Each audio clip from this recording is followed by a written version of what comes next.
He was fired on a Monday morning in front of 12 people by a man who had already signed the paperwork 4 days earlier and simply waited for an audience. Charles Voss slid the termination notice across the table without introduction, without cause, and without hesitation. Then he added one sentence slowly, loud enough for everyone in that room to hear it clearly. "You're finished, and in this industry, no one will hire you again." Matthew Hale looked at the paper. He looked at Voss. He did not argue. He did not raise his voice. He stood up, buttoned his jacket, and walked out. What Voss did not know, what no one in that room knew, was that Matthew had already seen something nobody else wanted, and he was about to buy it. What did Matthew buy? The very thing Voss had once signed off on discarding. Keep listening. Charles Voss arrived at 8:03, flanked by 2 members of the executive team. He did not look at the report on the table. He did not look at the data Matthew had prepared. He looked at Matthew the way a man looks at a problem he has already decided to stop thinking about. He sat down, adjusted his cufflinks, and cleared his throat once before he spoke. He did not ask Matthew to present. He did not open the floor. He placed a single sheet of paper flat on the table and pushed it across the polished surface until it stopped in front of Matthew's hands. It was a termination notice, effective immediately, signed and dated the previous Thursday. Matthew looked at the paper. He read the words slowly, not because they were complicated, but because some part of him needed the extra seconds to understand that this had already been decided 4 days ago, before this morning, before the report, before the 8 minutes he had spent standing early in a hallway preparing what he was going to say. The room was quiet. Giselle Harmon sat at the far end of the table, a folder of financial projections in front of her. She did not speak. She did not move.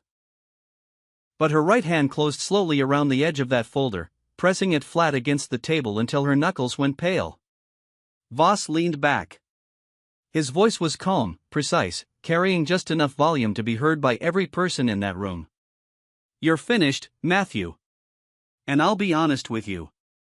In this industry, no one is going to hire you after this. Not now.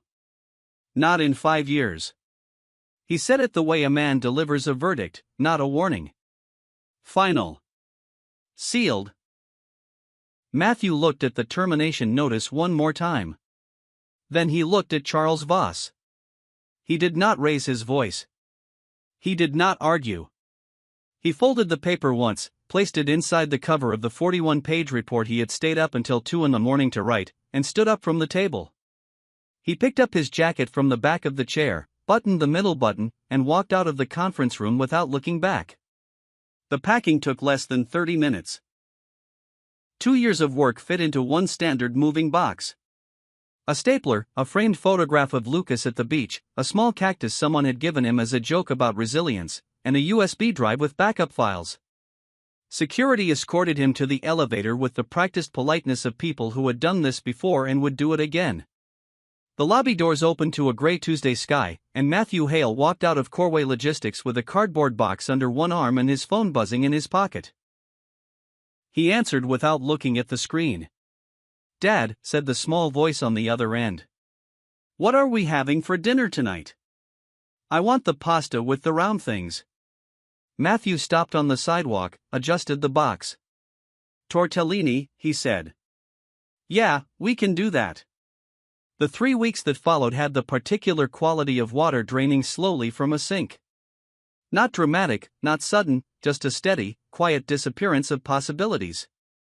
Matthew sent his resume to 6 firms in the first 10 days. All 6 came back with variations of the same answer. The position had been filled, or the timing was not right, or they would keep his information on file. 2 of those responses came within 48 hours of submission, which meant someone had not actually read the resume. It meant someone had already made a call. He understood. Voss had not been making a prediction on that Monday morning. He had been announcing a plan already in motion. The savings account had enough to cover 4 months of rent and groceries, maybe 5 if he was careful. Lucas was starting first grade in September. The enrollment paperwork was sitting on the kitchen counter next to a permission slip for a school field trip to a farm. The field trip cost $12. Matthew signed it without hesitating, and then sat at the kitchen table for a long time after Lucas had gone to bed. He opened his laptop not to look for jobs that night, but because sitting in silence made the apartment feel too large. He had a browser tab open. He was not sure when he had opened it, showing a listing aggregator for distressed industrial assets. He had looked at pages like this during his time at Corway, studying market gaps the way other people study crossword puzzles. It was something he did when he needed to think without the pressure of thinking. He scrolled without urgency. Most of what appeared were the usual entries: obsolete processing plants, flood-damaged storage facilities, a handful of properties that had been listed and relisted for years without resolution. He was about to close the tab when a listing near the bottom of the fourth page stopped him. Delray Industrial Park, 4.2 acres, legacy rail infrastructure, partial electrical systems, rated for heavy load capacity, located 31 miles outside the city center, listed for 3 years, price reduced 4 times. Current asking price was a number that would have sounded absurd for a functioning facility and merely alarming for a gamble. The listing notes were brief. Unsuitable location, too distant from current distribution hubs, infrastructure in need of significant rehabilitation. Matthew pulled up a separate window and opened the Federal Corridor Planning database he had bookmarked 2 years earlier during the Northern Expansion research Corway had ultimately ignored. He found the updated projection map for the Eastern Logistics Corridor, the one that showed planned highway expansions and rail line upgrades scheduled to come online in the next 4 to 6 years. He placed the two maps side by side on his screen. Delray sat at the exact intersection of 2 lines Corway's analysts had not waited because the timeline was too long for a quarterly earnings conversation.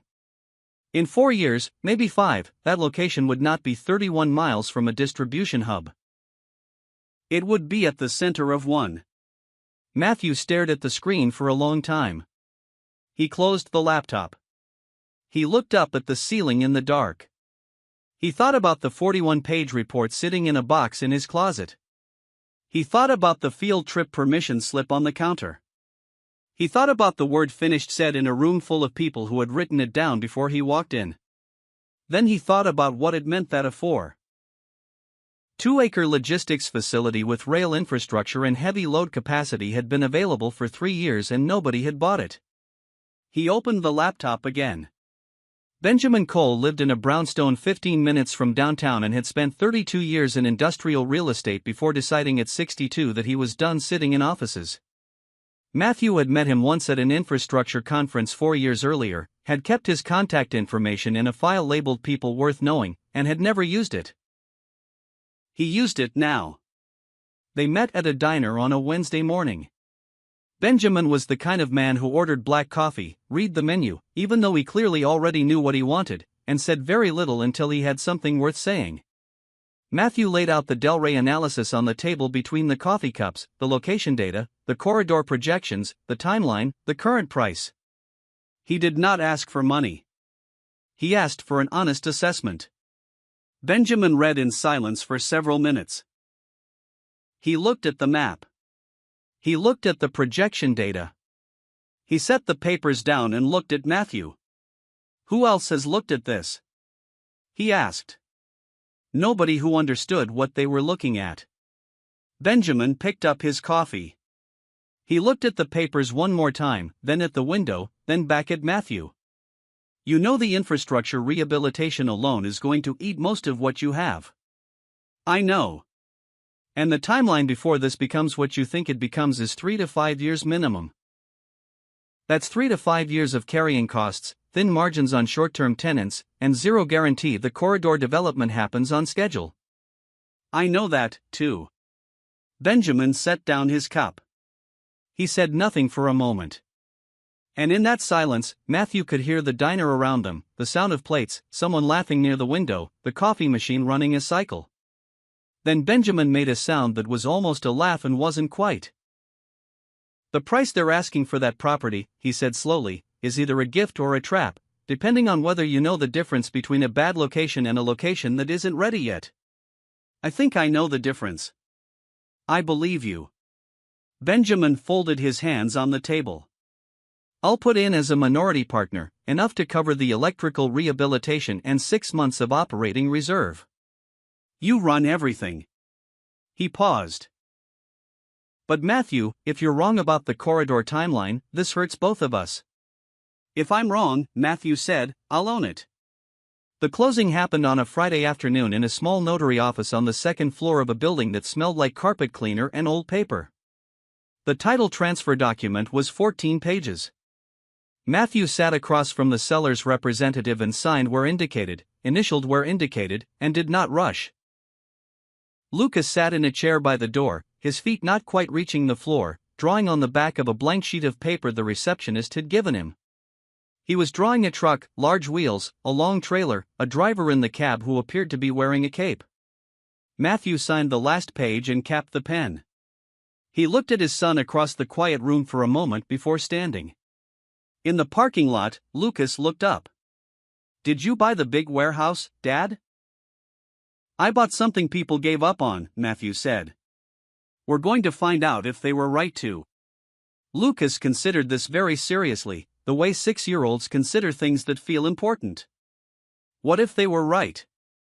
Then I was wrong, Matthew said. But I don't think I was. Lucas nodded once, tucked his drawing under his arm, and walked to the car. The 18 months that followed were not glamorous. They were work, the specific, unglamorous, grinding kind that has no audience and produces no obvious milestones for long stretches of time. Matthew hired a crew of 7. He paid them on time, every time, even in the months when doing so meant he ate dinner alone at a folding table in the Del Rey side office instead of at home because the side office was cheaper to sleep in some nights than the gas to commute back. The crew noticed. They stayed. They worked harder than the job required because the man running the job treated them as if their time had value.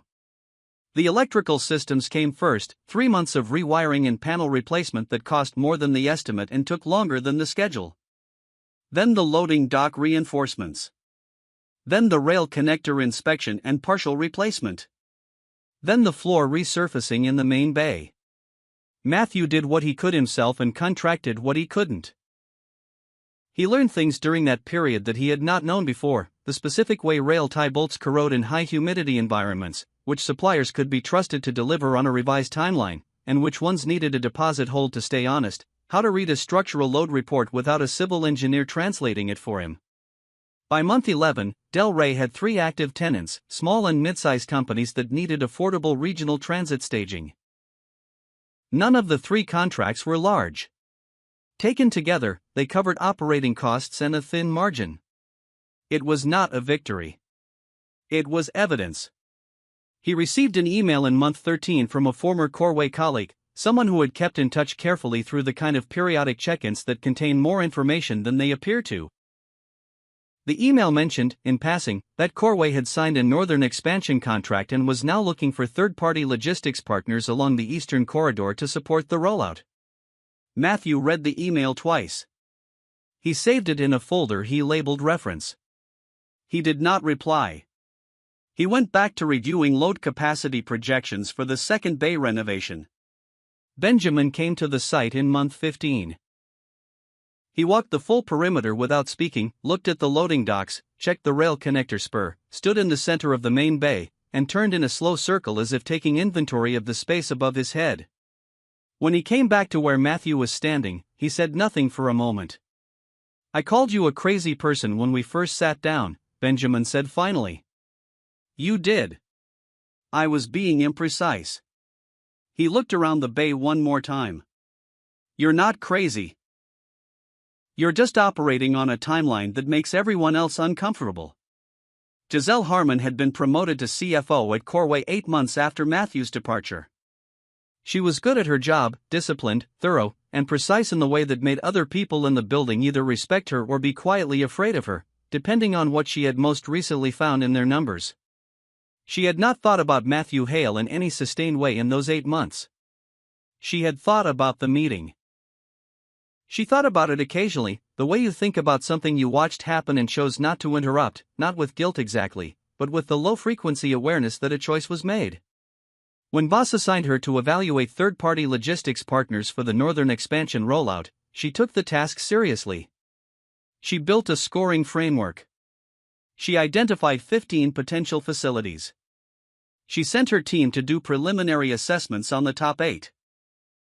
On a Tuesday afternoon, her assistant dropped a revised shortlist on her desk. Giselle scanned the names. Her pen stopped at the 4th entry: Del Rey Industrial Hub, owner-operated, single proprietor, established 22 months ago. She turned to her computer. She looked up the business registration. She looked up the property transfer records. She sat very still for a moment, then pulled up the facility profile her assistant had attached. The numbers were solid. Rail access, heavy load rated, active tenants, competitive square footage costs. The location scoring was the highest of any facility on the Eastern Corridor for the expansion parameters she had specified. She closed the file and looked at the wall for a moment. Then she picked up her bag and told her assistant she would be conducting the next site visit personally. Del Rey on a Thursday morning was busier than she had expected. A delivery truck was backing into the second bay when she arrived.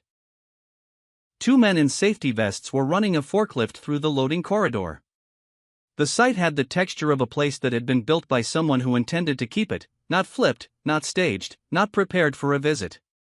Functional. Deliberate. She found Matthew near the north end of the main bay, standing in front of a logistics routing display mounted to the wall, speaking with a member of his crew. He was wearing a flannel shirt, work boots with dried concrete on the toe, and the particular expression of a man who was concentrating on something that matters to him. He looked up when he saw her. His face did not change. "Miss Harmon," he said. "I wasn't told to expect a visit." "That was intentional," she said. "I prefer to see a facility the way it operates, not the way it presents." "That's a fair approach," he said. "Where do you want to start?" They walked the full facility for 40 minutes. Giselle asked technical questions: load weight tolerances, rail schedule coordination, electrical backup capacity, tenant conflict protocols.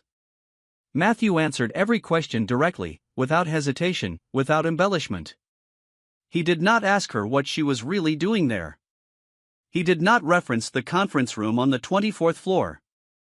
He acted as if this were a standard professional evaluation because in his mind, that was all it needed to be. By the time they reached the final section, Giselle had filled 4 pages of her notepad. She stood near the exit and looked back at the facility one more time as if checking her notes against what she was actually seeing. "You've built this in under 2 years, she said, not a question. 22 months, Matthew said. She nodded once. They shook hands at the entrance. She walked to her car, placed her notepad on the passenger seat, and sat without starting the engine for almost a full minute.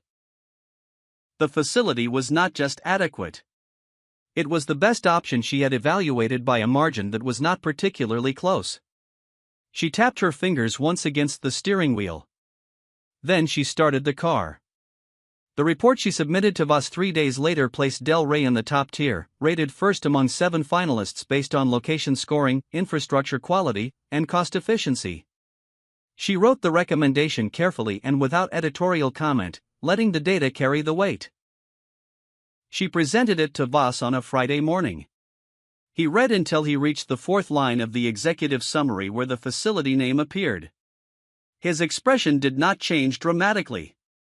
It simply closed, the way a door closes when someone on the other side leans against it. He took a pen, drew a single horizontal line through the Del Rey entry, and set the report face down on his desk. "Find another provider," he said.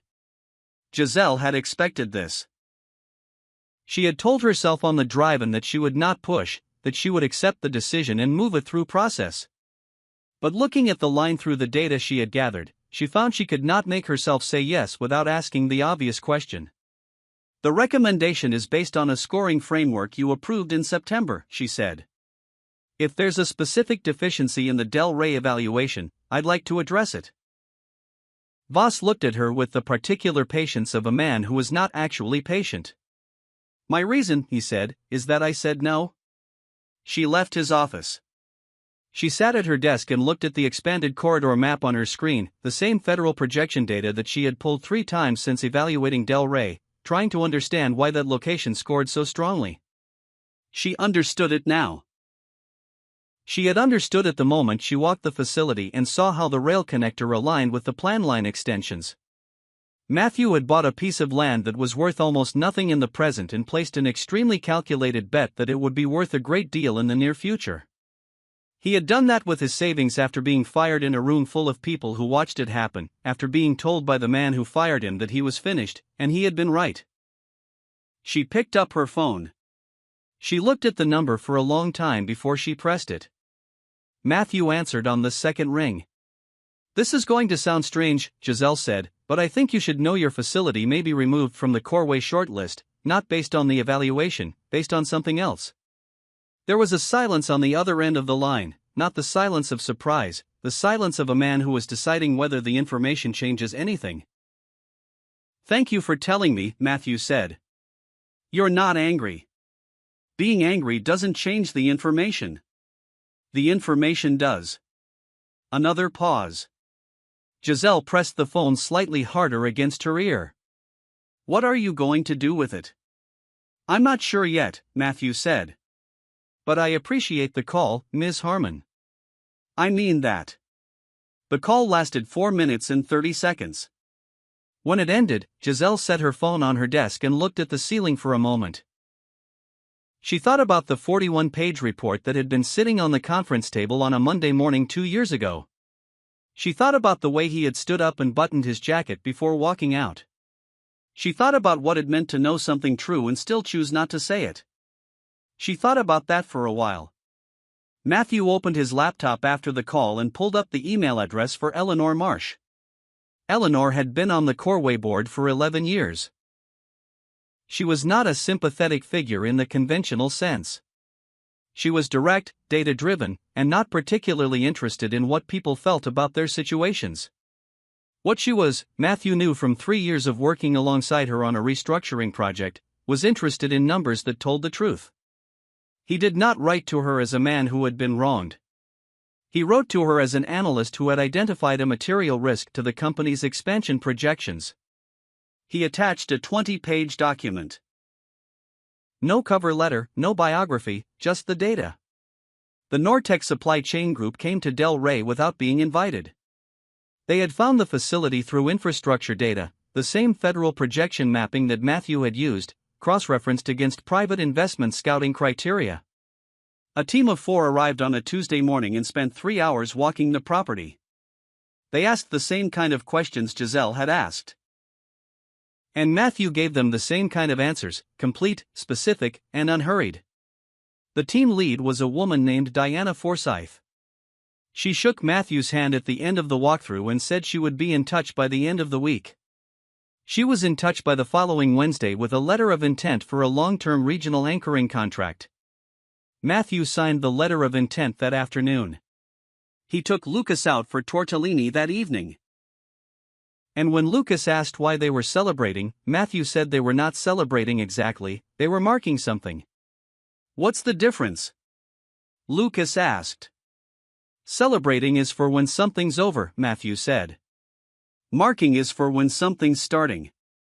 Lucas ate his pasta and thought about this. Meanwhile, inside Corway, Eleanor Marsh had read the document Matthew sent her. She had read it twice, then pulled the expansion projections from the third quarter board package and compared them line by line with the cost differential analysis Matthew had attached. The gap was real, $2.3 million annually in operating cost difference between using the optimal logistics partner and the next available alternative, a gap that would appear in 18 months and compound over time. She called Matthew's number. "You sent me a financial analysis," she said, "with no return address and no indication of what you want from it." "I wanted someone to have the correct data," Matthew said. "What happens after that isn't mine to decide." Eleanor held the phone for a moment. "You know this puts me in a difficult position." "I know it gives you accurate information," he said. "What's difficult about that is a separate question." She called a board review. It was listed on the agenda as a strategic risk assessment for the Northern Corridor rollout. Voss was not consulted on the agenda items before the meeting notice went out. Then the thing that Matthew had not anticipated, and the thing that, in retrospect, made everything else possible, happened because of Voss's own certainty. Someone in the company began contacting journalists and logistics industry publications with sourced claims that Del Rey Industrial Hub had failed infrastructure inspections and that its owner had a documented pattern of misrepresenting credentials. The claims were false in every particular. They were traceable through a communications vendor to an account authorized internally at Corway. 2 of Matthew's smaller tenants received calls within 72 hours and quietly terminated their month-to-month arrangements rather than be associated with a public dispute. Matthew lost those 2 contracts in a single week. He sat in the side office the evening after the second notice arrived. He did not throw anything. He did not make calls he would need to walk back later. He sat at his desk and looked at the loading bay through the window, the systems he had designed, the floor he had resurfaced, the rail connector spur that ran clean and level from the facility to the main line. He had built this with his own money and 2 years of his life and a number of nights he had not slept well. He called Benjamin. "They're coming after the reputation now," Matthew said. Benjamin was quiet for a moment.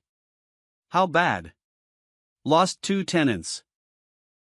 The publications are running the story unchecked." "Can you trace it?" "Richard can," Matthew said. "That's why I'm calling him next." Richard Aldrin had the specific temperament of a lawyer who had seen many versions of this story and found none of them surprising. He listened to Matthew's account without interrupting, asked 3 clarifying questions, and said he needed 48 hours. In 36, he had traced the communications campaign to its source, a vendor account linked to an internal Corway authorization code. He documented it thoroughly, and then he called Matthew. "We have grounds for a defamation action," Richard said, "but that's not the play, is it?" "No," Matthew said. "The play is the board meeting." Richard pulled the threads together for Eleanor Marsh's review. Giselle, who had by this point decided that she was done asking herself whether to act, prepared a presentation for the board's strategic risk session that she had not cleared with Voss. She worked on it over a weekend alone in her apartment with the corridor maps and cost analysis spread across her kitchen table. On the morning of the board meeting, Voss sat at the head of the conference table with the assurance of a man who had managed rooms like this for 20 years. He had been told it was a standard review. He was not concerned. Eleanor opened the session. She invited Giselle to present the logistics partner evaluation. Giselle stood at the front of the room and walked through the scoring framework, first clean, methodical, the kind of presentation she could have given in her sleep. She showed the comparative analysis between the top 3 facilities. She showed where Del Rey ranked and why. She showed the projected annual cost differential, $2.3 million between the top-ranked option and the alternative that was currently on track to be selected. Then she advanced to the second section of the presentation. The slide was simple. It showed a timeline. It showed the communications campaign. It showed the vendor account. It showed the authorization trail. The decision to remove Del Rey from the shortlist, Giselle said, and her voice was steady and clear, was not based on facility performance. It was not based on safety concerns or operational deficiencies.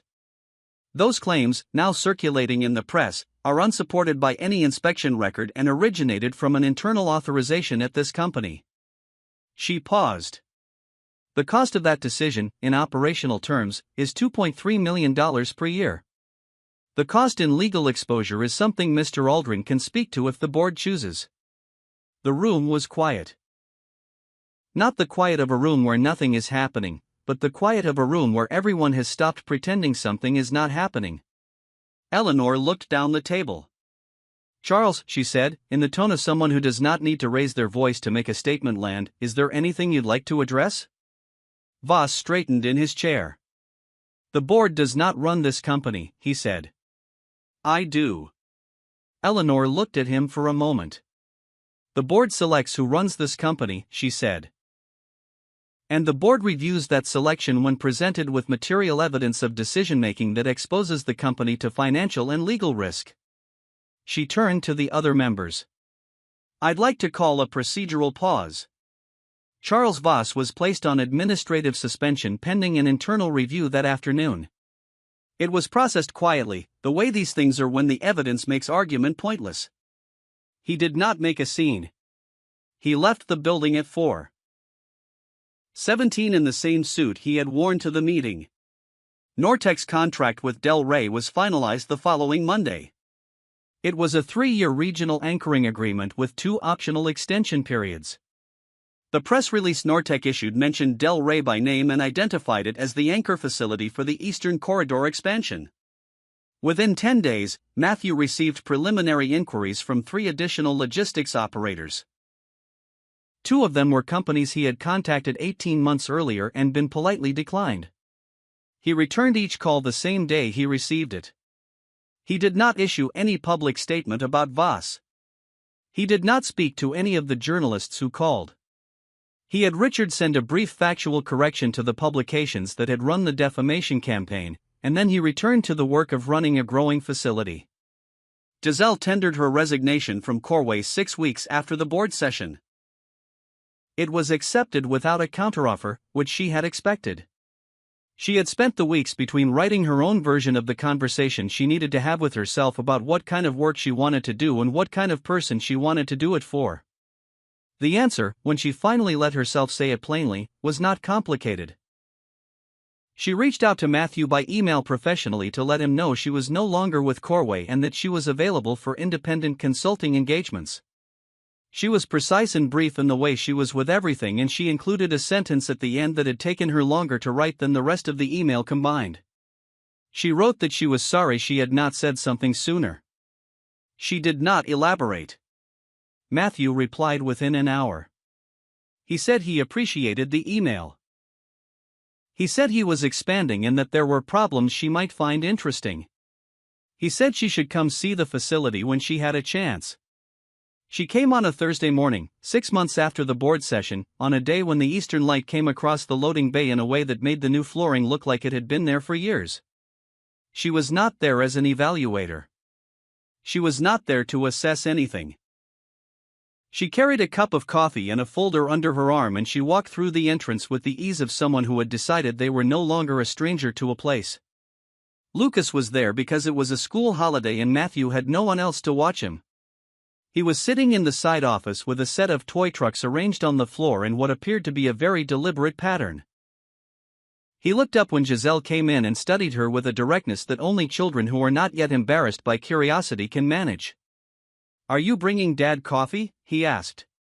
"And some numbers," Giselle said. Lucas nodded, apparently satisfied with this. "Dad likes numbers," he said, and went back to his trucks. Matthew was standing at the desk with the Phase 2 expansion drawing spread in front of him. 2 additional acres on the adjacent parcel, an extended rail spur, a temperature-controlled secondary bay for pharmaceutical transit clients who had begun inquiring through Nortec's referral network. He looked up when she came in. He took the coffee she extended and they stood side by side at the desk looking at the drawings. "Phase 2 is bigger than the original," she said. "The original was proof of concept," Matthew said. "This is the actual plan." She looked at the drawings for a moment. "You had the actual plan when you signed the first contract?" "Yes. You just couldn't say it out loud yet." Matthew looked at her. He said nothing, but the way he did not say it was its own answer. They worked through the folder she had brought for the next 2 hours: cost projections, tenant revenue modeling, corridor timeline updates from the Federal Infrastructure Office, a risk scenario she had built over the previous 2 weeks because the problem had interested her and she had not been able to leave interesting problems alone since she was 19 years old. Matthew listened carefully, asked questions that went directly to the center of each issue, and made notes in the margins of her pages in the particular shorthand of someone who has processed numbers in the field rather than in a conference room. Lucas appeared in the doorway at some point and announced that he was hungry. Giselle told him she had seen a sandwich truck parked 2 blocks down when she drove in. Lucas looked at his father, who looked at Giselle, and then Matthew said they should probably take a break anyway. They walked down the block in the afternoon light. Matthew and Giselle and Lucas who walked between them and asked the sandwich truck driver a series of questions about the mechanical operation of the serving window that the driver answered with genuine patience. They ate standing on the sidewalk outside Del Rey, and the conversation moved away from numbers into other things, nothing consequential, nothing that needed to be recorded, just the particular ease of people who have been through something and come out knowing what the other one is made of. Walking back to the site, Lucas reached up and took Matthew's hand, then reached up with his other hand toward Giselle. She looked down at him. He was already looking somewhere else, interested in something across the street. She took his hand without comment and they walked the last half block back to the entrance of Del Rey Industrial Hub that way. Inside the office, Matthew stood at the window that looked out over the loading bay. The Nortec trucks were running their afternoon cycle, arriving on schedule, loading on schedule, departing on schedule down the access road toward the eastern corridor where the federal construction equipment was already moving earth for the highway expansion that most of the industry had not yet incorporated into their projections. He had bought what nobody wanted. He had built it while everyone who had told him he was finished continued to believe that. The trucks pulled out of the bay in a clean line, one after another. Matthew watched them until they reached the main road and turned east, carrying the first load of the day toward the corridor he had been looking at on a screen in a dark apartment 2 years earlier when the savings account had 4 months left and Lucas was asleep in the next room and the only thing he had to work with was a map and an idea that everyone else had decided was not worth the trouble. He watched the last truck clear the gate and then he turned back to the drawings on his desk and went back to work.